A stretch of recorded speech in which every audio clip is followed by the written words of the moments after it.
여러분 안녕하십니까? 시청률 리포트 플러스 첫 소식입니다. 오는 9월 정기총회를 위한 한국교회 교단별 움직임이 활발합니다. 대한예수교 장로회 합동총회는 지난 30일 총회 선거 입후보자들의 공명선거 서약을 받으면서 원활하고 깨끗한 선거가 될 수 있도록 준비하겠다고 밝혔습니다. 조홍련 기자가 보도합니다. 교단 정기총회의 꽃이라고 말하는 선거. 대한예수교 장로회 합동교단의 105회 총회 선거를 위해 총회 선거관리위원회가 임원과 기관장, 상비부장 등 모든 입후보자들을 위한 자리를 마련했습니다. 선거 운동과 기간, 대외적 활동에 대한 규제 여부와 개인 공약집 제작에 관련한 내용까지. 여러 교단들의 총회 선거는 입후보자들의 복잡한 선거 규정에 대한 서로 다른 이해로 지금까지 시비와 논란이 잦았습니다. 이를 해소하고자 예장합동 선관위 측은 이번 105회 총회 선거 입후보자들에게 자세한 선거 규정을 설명하고 규정에 대한 질문과 의견을 받았습니다. 선거관리위원장 이승희 목사는 이번 입후보자들이 교단과 총회를 섬기기 위해 성경 속 스데반 집사의 마지막 모습을 우리가 본받아야 한다고 밝혔습니다. 또 하나님께 영혼까지 내어드릴 수 있는 맡김과 품을 수 있는 마음을 입후보자들이 갖길 바란다고 이 위원장은 당부했습니다. 하나님께 맡기고 또 서로를 품어 안는 이 맡김과 품어, 이것이 우리의 마음에 있으면 이번 105회기 총회를 섬길 여러 일꾼들을 세워지는 이 과정이 은혜로울 것이고, 그리고 다시 출발되는 105회 총회가 반듯하고 건강해지지 않겠습니까? 설명회에 참석한 총회 선거 입후보자들은 이번 105회 총회에 깨끗하고 공정한 경선을 약속하고 선거의 결과에 승복하겠다는 서약을 했습니다. 깨끗하고 공정한 경선을 통하여 공명선거를 저해하는 일체의 행위를 하지 않고 총회 정신에 위배되지 않는 공명정대한 자세로 선거에 임하며 선거 결과에 절대 승복하겠습니다. 예장합동 총회 선관위는 입후보자들에게 최선의 기회를 주고 원활한 선거를 위해 만전을 기하겠다고 약속했습니다. 선거 입후보자 정견 발표는 오는 8월 31일에서 9월 2일까지 3일간 대전과 영남 지역, 서울에서 각각 진행될 예정입니다. C채널 뉴스 조홍현입니다. 한국기독교 이단 상담소협회가 30일 기자회견을 열고 국민의 생명과 안전을 심각하게 침해한 신천지를 해체시켜야 한다고 말했습니다. 전국 신천지 피해자 연대 신강식 대표는 이만희 교주와 신천지 교회는 조직적으로 정부의 방역 활동을 방해해 코로나19 확산을 초래했다면서 나라의 미래를 위해 신천지 종교 사기극을 끝장내야 할 때라고 당부했습니다. 이만희 교주와 신천지 교회는 조직적 전국적으로 정부의 방역 활동을 방해하고 사실을 은폐하여 코로나19의 확산을 초래하였습니다. 더 이상의 증거인멸과 조작 및 신도관리, 현금 갈취의 범죄를 막아내야만 합니다. 신현욱 이단 상담소협회 구리상담소장은 신천지는 종교의 가치를 훼손하는 것을 넘어 반국가적 형태를 보이는 사기 집단이라면서 정부는 신천지 문제를 기독교 내 갈등으로 치부하지 말고 적극적인 개입을 통해 문제점을 가려내야 한다고 강조했습니다. 그 실체를 고발하고자 하는 것은 신천지가 단순히 기독교의 이단이라서가 아닙니다. 종교의 가치를 훼손함은 물론 반사회적이고 또 반국가적인 행태를 보이는 종교를 빙자한 사기 집단이라는 데 있습니다. 이날 기자회견에는 이용선 더불어민주당 의원과 권명호 미래통합당 의원 등 현역 국회의원들도 참석해 신천지 문제점을 파헤치고 응당한 처벌을 내리는 데 최선을 다하겠다고 입을 모았습니다. 한국성시와 운동협의회가 30일 국회의사당 앞에서 동성애 동성혼 반대 국민연합 등 300개 단체와 연합해 포괄적 차별금지법 입법 반대 집회를 개최했습니다. 최영남 한국성시와 운동협의회 대표회장은 영원히 후회할 일을 만들지 않기 위해 이 자리에 나왔다면서 차별을 금지한다는 좋은 허울 안에 가려진 심각한 독소 정황들을 온 국민에게 알려야 할 것이라고 당부했습니다. 이날 집회에서는 기론평 부산대학교 교수와 조영길 법무법인 아이언스 대표 등이 포괄적 차별금지법의 문제점과 폐해에 대해 발표를 진행했습니다. 한국교회 평신도 지도자협회가 제32회 정기총회를 열고 대표회장에 강무영 장로를 연임하기로 결정했습니다. 강무영 대표회장은 하나님의 명령에 순종하겠다면서 다음 세대 위기는 바로 어른들의 책임이고 그 책임감을 가지고 젊은 세대와 함께 손을 잡고 나아가는데 협회가 힘쓰도록 하겠다고 밝혔습니다. 우리 총회에서 회장을 연임시켜 주셨습니다. 부족하지만 하나님의 명령이라 생각하고 그 말씀에 순종하는 마음으로 최선을 다하여 열심히 섬기고 봉사하도록 하겠습니다. 우리 평신도 지도자협회는 32회 정기총회를 맞이했지만 성경으로 돌아가자 하는 창립 때의 그 표어를 지금도 외치고 있고 앞으로도 외치며 사업을 진행할 것입니다. 앞서 개회에서는 녹양교회 박기동 원로 목사가 문제가 생겼을 때는 가장 먼저 하나님을 찾고 아뢰을 수 있어야 한다면서 위기와 고난에 대해 하나님의 계획을 묻고 그 뜻을 좇아야 한다고 강조했습니다. 성경으로 돌아가자라는 주제로 진행된 이번 정기총회에서는 차별금지법 반대와 다음 세대 부흥, 한국교회 연합과 일치 등을 강조한 성명서를 발표했습니다.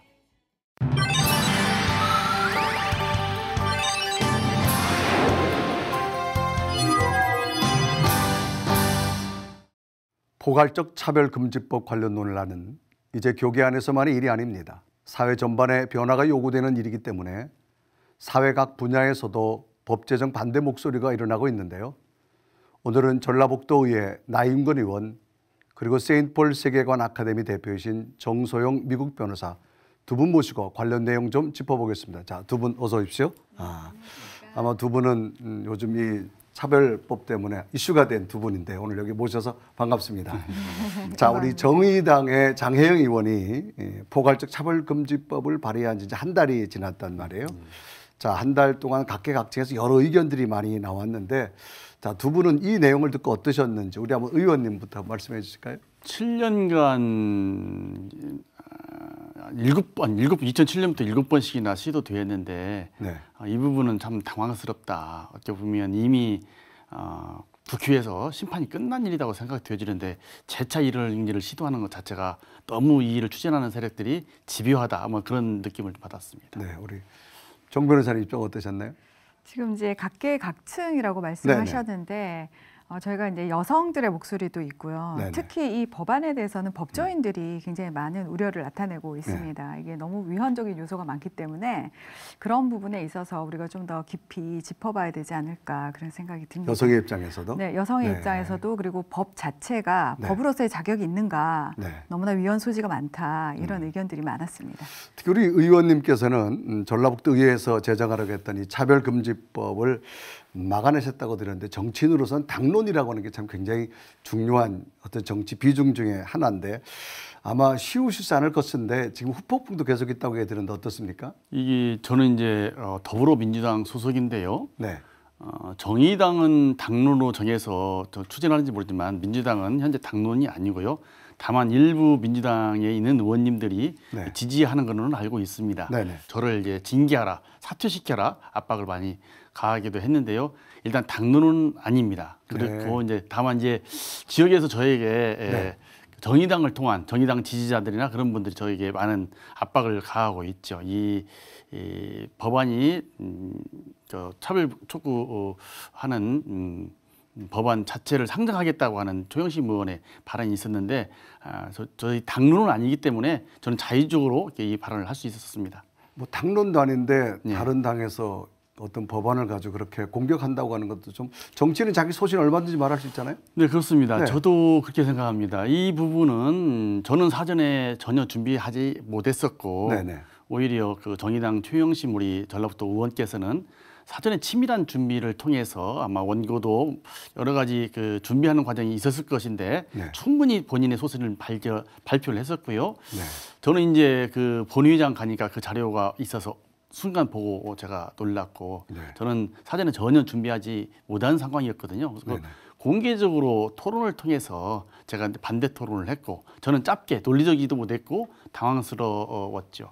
제가 그 토론하는 후에 제가 한 걸 그 동영상을 보니까 굉장히 격해 있더라고요. 근데 네. 사실은 그럼에도 불구하고 이것은 전라북도 의원님들께서 공개적인 투표를 통해서 부결시킨 것에 대해서 정당이 나서서 그거를 좀 이야기하는 것 자체는 상당히 민주주의 폭거라고 그런 생각이 듭니다. 네. 자, 이제 각계각층에서 저는 그런 생각이 들게 좋은 거라면 벌써 국가에서 국민들도 수용했을 텐데 지금 뭐 여러 번에 걸쳐서 이것을 정식으로 인정하지 않은 데서 분명한 이유가 있다고 생각돼가지고 이제 각계각층 여러 가지 의견이 나오는데 우리 변호사 입장에서는 여성 입장에서 이 포괄적 차별금지법 어떤 문제점 이 세미나도 하셨는데 어떤 게 있나요? 저희가 이제 지난 7월 23일 목요일 날 네. 바른인권여성연합이라는 단체가 있습니다. 네네. 지금 우리나라에서는 급진적인 페미니즘, 네. 급진적인 페미니스트들이 인권이라는 이름으로 남자와 여자를 자꾸만 이렇게 분열시키고 갈등을 주장하는 그런 것들이 많아서 바른인권여성연합은 그렇지 않고 우리가 지구의 반이 남자와 여자로 구성되어 있는데 진짜 건전하게 이 제대로 된 인권, 천부 인권을 이렇게 증진시키자 이런 차원에서 이제 세웠고요. 거기서 이제 이 차별금지법에 숨어 있는 여성에 대한 역차별에 대해서 네. 우리가 좀 짚어봐야겠다. 그래서 저희가 국회의원회관에서 포럼을 가진 바가 있습니다. 네. 자, 뭐 다양한 계층의 여러 가지 반발도 많이 심한데 이제 우리 나 의원님 특별히 이제 이 법안을 발의하면서 기독교계 시민 단체들도 반발이 컸는데요. 우리 나 의원 정의당 반응은 어떻습니까? 포괄적 차별금지법 촉구 건의안이 부결된 뒤로 네. 정의당에서 상당한 압박이 있습니다. 저에게 그 발의를 했던 의원이 직접 찾아와서 저를 우리 전라북도 의회에 윤리위에 회부하겠다 그런 이야기도 하고요. 또 이제 정의당을 지지하는 분들이나 또는 이 차별금지법을 지지하는 분들이 저희 의회에 와서 계속 시위를 하거나 또는 저희 문자를 보내기도 하고 아주 심한 어떤 입에 담지 못할 어떤 그런 것들을 표현들을 제가 간혹 받기도 하고 있습니다. 근데 그런 것들은 뭐 충분히 감내하려고 생각하고 있고요. 좀 너무 의외다. 정상적인 절차에 의해서 결정된 것을 정당 차원에서 협박하는 것 자체는 상당한 이거에 대한 그분들이 너무나 비민주적이지 않는가 그런 생각이 되어집니다. 네.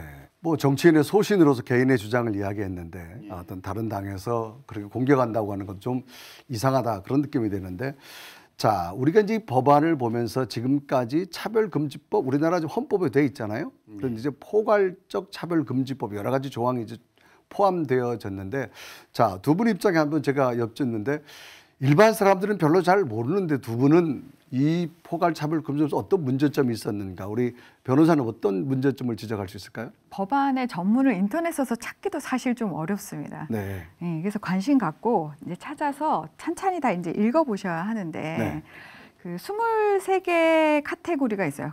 포괄적으로 차별을 금지하자고 하는 23개의 카테고리가 있고 그리고 그 카테고리에 있는 사람들을 4가지 필수 영역, 고용, 교육, 재화 서비스 뭐 이런 필수 영역에서 우리가 이제 차별을 하지 말자 이런 건데요.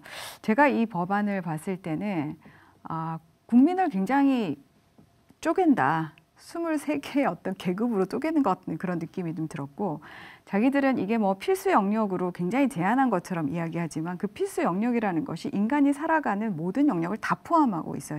그야말로 포괄적으로 굉장히 이 사람들 다 규율하겠다. 되게 전체주의적인 발상이다 이런 생각이 들었고 두 번째는 이것이 사람의 어떤 정신의 세계, 양심의 세계, 또 느낌의 세계까지도 국가가 법으로 규제할 수 있는 그런 법이거든요. 그러니까 사실은 세계인권선언이 규정하고 있는 자유권에 대한 굉장한 충돌과 침해를 가지고 올 수 있는 법이라고 생각했습니다. 네. 이게 이제 많은 분들이 여론조사라면 언론에서 80% 이상이 뭐 국민들이 찬성한다 그런 이야기도 많이 나오는데 이 두 분 입장에서는 어떻게 보시나요? 우리 변호사님 입장에서는? 그 여론조사라는 게 질문을 어떻게 구성하느냐에 따라 그렇죠. 굉장히 답이 다르게 나오지 않습니까? 차별을 금지하자는데 반대할 사람이 누가 있겠습니까? 그 취지는 저도 찬성하거든요. 네네. 그렇지만 그 차별금지법 안에 내용을 자세히 다 들여다보면은 아까 말씀하신 것처럼 역차별과 위헌 요소가 너무나 많다는 거죠. 그래서 그 바른인권여성연합에서 그 여성들을 대상으로 좀 구체적으로 물어본 게 있어요. 그래서 예를 들어서 이런 거죠. 그 차별금지법 안에 남성, 여성 그 외 성이 있는데 그 외성을 인정하시겠습니까? 뭐 이렇게 구체적으로 물어보면 그 외성이 뭔지를 몰라요, 사람들이 기본적으로. 그리고 또 예를 들어서 뭐 남성들이 여성으로 이렇게 성 전환을 해가지고 뭐 국방의 의무를 면제받는 거에 대해서 어떻게 생각하시냐? 아니면 여성 화장실에 그 우리나라도 성기 수술하지 않아도 이제는 그 성별 정정이 가능하거든요. 그런 분들이 여자 화장실에 여자다 하고 들어오는 건 어떻게 생각하냐? 이게 되게 구체적으로 한 5가지를 물어봤는데 거의 다 반대예요. 그렇게 되면. 그래서 이 여론조사를 가지고 국민들이 이걸 다 찬성한다라고 말하는 것은 사실은 굉장한 조작이라고 저는 생각합니다. 네, 어떤 국민을 상대로 여론이라고 하는 것을 빌미로 이것을 합리화하시는 어떤 이용하는 건데요. 자, 이 자세한 내용을 특히 모르는 분들은 어떤 기독교인만이 이걸 반대해서 기독교를 관철시킨다라고 하는 그런 오해 이야기도 많은데 어떤 기독교적인 가치관이 아니라 이거는 건강한 국가, 바른 가정을 세우자라고 하는 건데 성경에도 보면 이 사도 바울 시대에 종의 계급이 분명히 있었고 주인의 계급이 있었단 말이에요. 그런데도 바울은 그리스도 안에서 하나가 된다라고 하는. 그러니까 바울도 굉장히 인권적인 그런 소신을 가지고 있었던 사람 중에 하나인데, 자, 이 교회가 어떤 사회와 그 가정을 어떤 그 뭐 파괴하는 건 아니고 더 좋은 국가, 더 좋은 가정을 세우려고 하는 건데, 자, 바른 가치관을 가지고 가는데 이런 부분, 우리 나 의원님 이런 부분은 일반 사람이 기독교를 호도하는 것 어떻게 보시나요? 저는 참 이거 너무 많이 왜곡됐다. 어떻게 보면 오늘날의 민주주의의 근간이 기독교적 정신에서 나왔고 네. 자유와 평등과 평화를 가장 선진적으로 하는 쪽이 우리 어떻게 보면 기독교 쪽인데 그런 것들은 상당히 왜곡된 것이고요.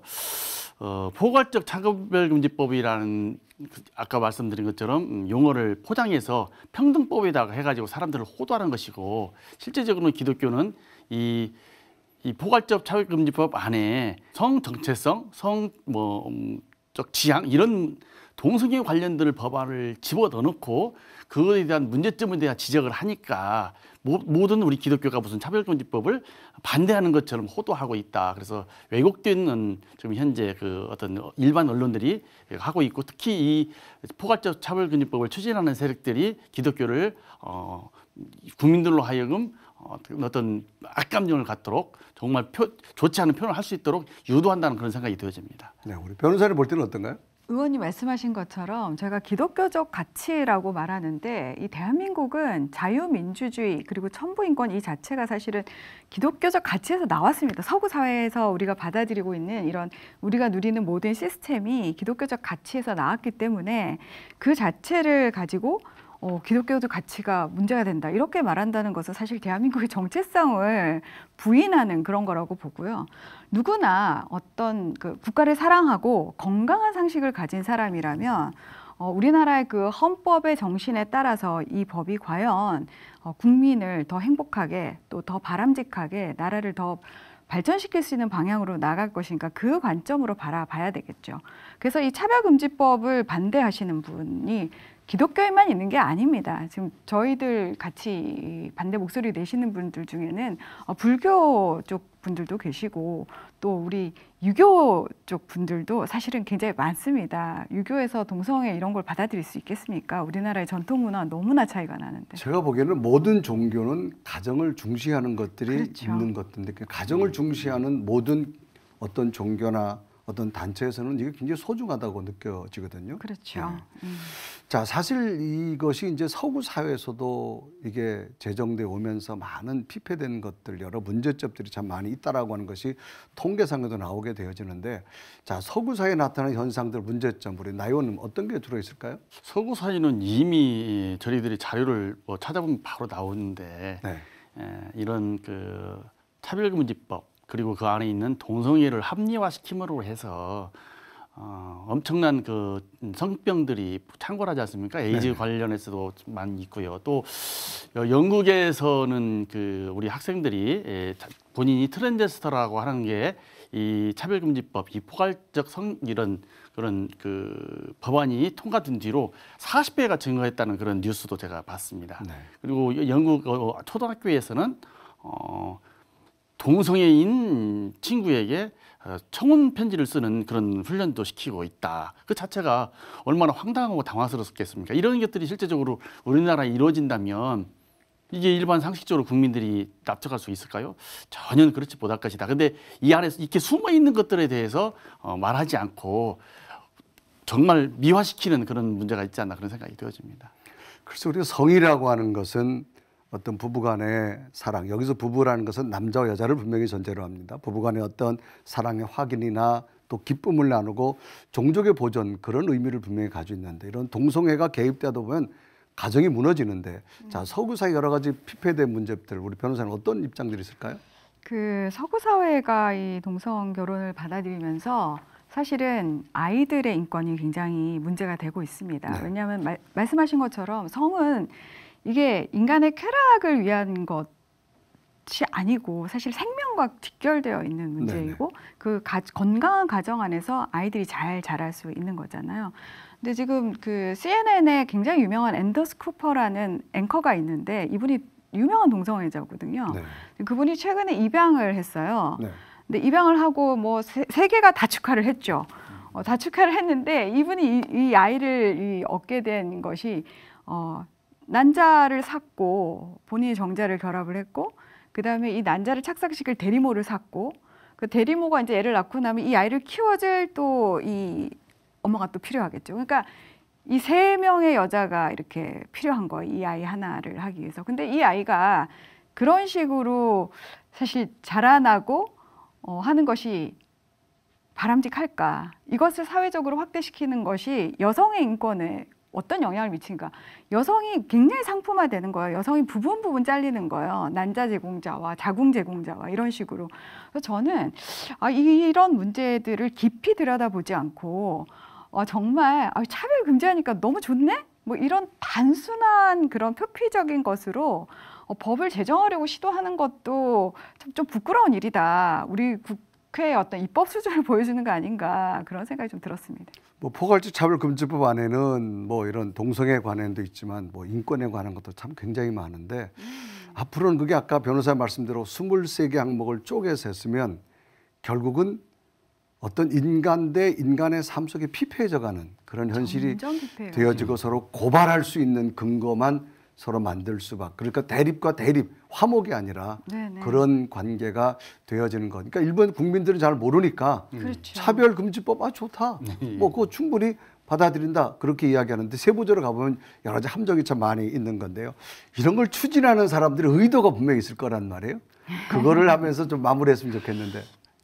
제가 이제 아까 소개하실 때 그 세인트폴 세계관 아카데미 대표라고 소개를 하셨는데, 제가 이 세계관에 관심이 굉장히 많거든요. 그래서 세계관의 관점으로 볼 때는 사실은 이런 것들이 약간 이 마르크스주의에서 나온 이야기들이에요. 네. 그래서 이런 생각을 가진 사람들은 궁극적으로 이 가정을 해체하고 나아가서 국가도 해체하고, 그러니까 모두가 자유로운 유토피아를 꿈꾸는 거죠. 그러나 역사적으로 이미 막스주의는 망한 이론으로 판결이 났고, 그게 경제적으로 망한 것을 문화적으로 사회를 시스템을 변화시켜서 뭔가를 해보자 하는 그런 그 이상을 지금 추구하고 계신다라고 저는 생각을 하는데, 이것이 과연 그들의 선의대로 그렇게 될 것인가, 저는 상당히 회의적이라고 보고요. 교계에서는 제가 좀 부탁드리고 싶은 것은 뭐 크리스찬이 아니신 분들은 뭐라고 제가 뭐 할 말이 없지만, 저희는 성경 말씀이라는 절대적인 기준이 있지 않습니까? 그래서 그 성경 말씀을 기준으로 좀 한 목소리를 좀 내주셨으면 좋겠어요. 왜냐하면 이 법이다 보니까, 법은 실제적으로 적용이 되고 해석이 됨에 따라서 이게 확대 적용도 되고 뭐 생각보다 또 축소 적용도 될 수도 있고, 이런 부분들이 있어요. 그래서 이 기독교계 내에서도 좀 찬성하시는 분들은 뭐 이렇게 조금 적용될 거다, 괜찮을 거다, 이렇게 말씀을 하시는데, 원래 악은 작은 구멍을 허용했을 때 댐을 무너뜨리게 돼 있거든요. 그래서 이 부분만큼은 저희가 좀 한 목소리를, 성경을 기준으로 한 목소리를 좀 내주셨으면 좋겠습니다. 이 땅에 뭐 수많은 이론과 논리, 여러 가지 주장도 많이 있었지만 거의 한 세기, 두 세기를 지나지 않아 서서히 사라졌는데, 성경은 진리란 말이에요. 그러니까 우리의 신앙은 창조 신앙. 그래서 하나님이 우리에게 허락하신 가정 속에서 행복을 만드는 것. 이것이 하나님 우리에게 원하는 그런 삶이 아닐까. 뭐 여러 가지 포괄적 차별금지법을 이야기하지만 차별 있으면 안 되지요. 평등해야 되죠. 성경도 이웃을 내 몸같이 사랑하라. 그러나 잘못된 행위마저도 사랑하는 것은 저는 아니다라고 보면서 두 분이 특별히 일선에서 이 포괄적 차별금지법, 건전한 가정을 세우는 일 앞장서는데 두 분의 사역에도 빛이 나면서 새로운 대한민국이 좀 열려졌으면 저도 함께 응원하며 기도하겠습니다. 두 분 말씀 고맙습니다. 네, 감사합니다. 감사합니다.